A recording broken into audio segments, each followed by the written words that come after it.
This is the CIDOO V87 Pro, a pre-built TKL keyboard with nice keycaps and switches out of the box. It's a big brother to the Finalkey V65 that we looked at a while back. And this might be the best bang for the buck pre-built keyboard I've ever seen. Keep watching to find out why.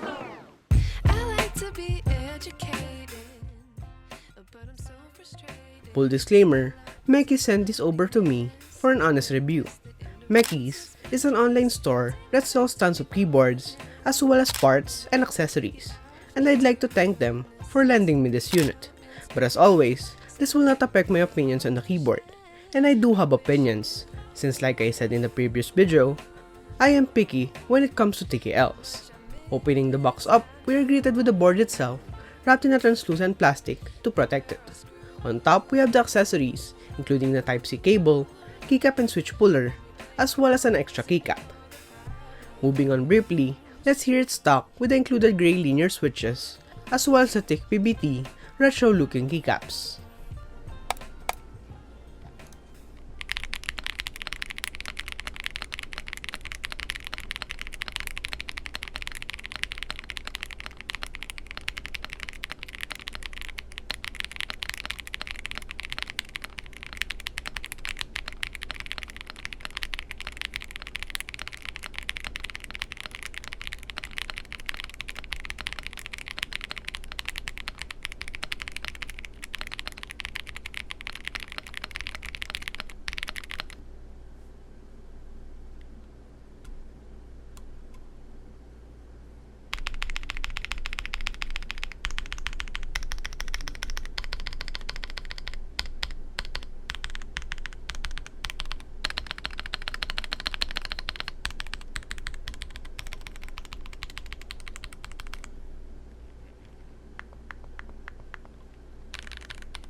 For a pre-built, I think it sounds alright.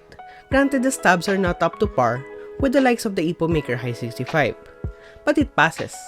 I wish it were louder though, seeing that the switches do feel nice with the 46-gram treble force, but we'll tackle that more in a bit. For now, let's look at what the board offers. The CIDOO V87 Pro is a gasket-mounted TKL made by CIDOO, a fairly new company in the keyboard world. They first made waves with the CIDOO V65, which we covered back then, and at the time, it tried to be a Zoom 65 for half the price, and it did hit that mark. This one, however, is trying to be an alternative for the Keycon Q3 for 3/4 the price, and a better Zeke M3 for a bit more. But let's see if it holds up. Weighing in at 2.1 kilograms, it's one heavy keyboard for sure. On the top, we see the ANSI TKL layout only slightly changed for the knob placement on the top right. It also has a spot for a diffuse RGB strip on the bottom right of the navigation cluster. Not to mention, a spot for the tri-mode dangle, as yes, this is a tri-mode keyboard with Bluetooth and 2.4 GHz support, all being powered by the 3000 mAh battery inside. A note on the dongle placement though is that I feel like this right part is too loose for travel. Keep that in mind if you're buying this. I also think that this small metal cover contributes to the pinginess of the case. I wish they implemented a better design, but moving on over to the sides, we see a nice wedge-like design separated by a seam on the middle, signaling that it's a two-piece design with the bottom and top case. While on the rear, the Type-C and switch for connectivity is seen with a slight inlet for the two. On the back, we see the rubber feet, as well as a grid-like design in the middle, with a small CIDOO sticker flanked on the bottom. It's a fairly simple design with some key changes to the layout to make it more unique. If I were to design the layout, I'd rather have a Chang'an bottom row and an option for a step caps lock, but I do understand that the demographic of this community are the newcomers and might want to customize with the portable keycaps on the long run. Build-wise, I have no complaints. There are no visible machining marks or any imperfections on the cream case, but I do hear some pinging on the bottom right part where the dongle is. Hopefully Force Break fixes it. To reiterate, the switches on this are some gray linear switches with 46 grams of actuation force and no mention of materials. In my hands, they feel a tiny bit light for my use, and in use, they do sound muted in my opinion on this keyboard. The keycaps, on the other hand, are some nice 1.5 to 1.6mm thick PBT keycaps with nice small legends that are aligned on the bottom left of the keycap base. And this alone completes the look of the CIDOO in my opinion. This board is also stuffed with foam, having PE, plate, and 2 case foams that contributed a lot to the stiffness of the case. The PCB is your typical non-flex cut PCB with a south-facing design and BS support via JSON file. It has RGB and tri-mode connectivity that didn't exhibit any issues on the time I was using it. And paired up with a 3000 mAh battery, it lasted a week on my testing, and maybe more depending on your typing usage. And don't worry about the Type-C port, as it's housed within an extra daughter board found within the case. As for the plate and mounting style, it's a gasket mount design like other brands in this budget, and it does flex quite a bit even with all the foams attached, but then again, it's better without the foams.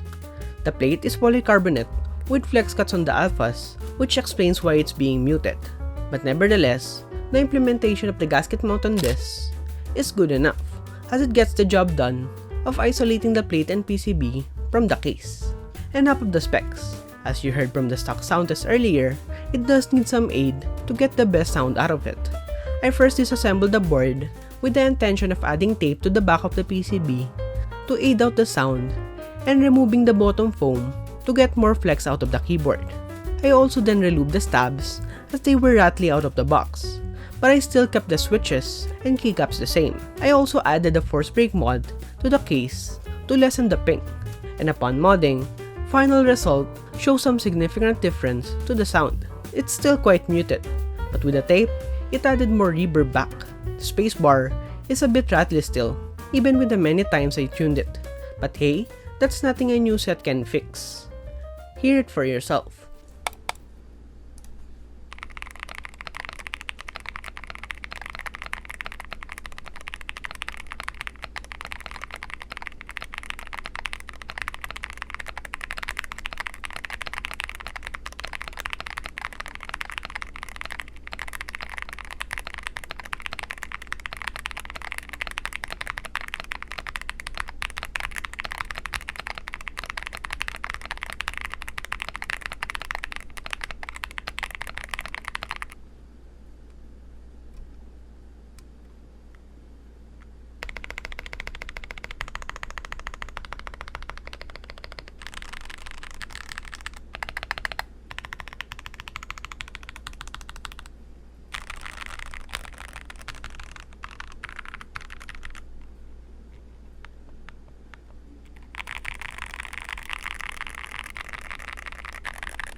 For $150 USD, it's not competing with the likes of the Mechkeys M3, which offers tremendous value for cheap.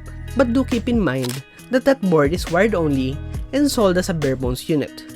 This on the other hand, is built out of the box, just like the Q3. Speaking of the Keycaps Q3, while I don't have any experience with it, I think this CIDOO, all in all, is a better value for what you're getting, as the latter has only wired mode for the price and comes with subpar keycaps.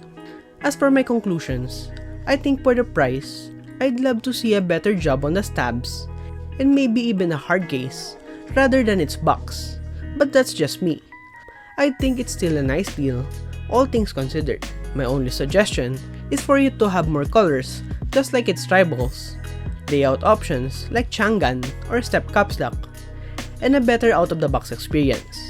Otherwise, if you're fine with overshadowing those complaints, then this is one good deal for a budget TKL. How about you? What do you think of this keyboard? Let me know down below. I'm Johan J. Bumaba, and I'll see you in the next video.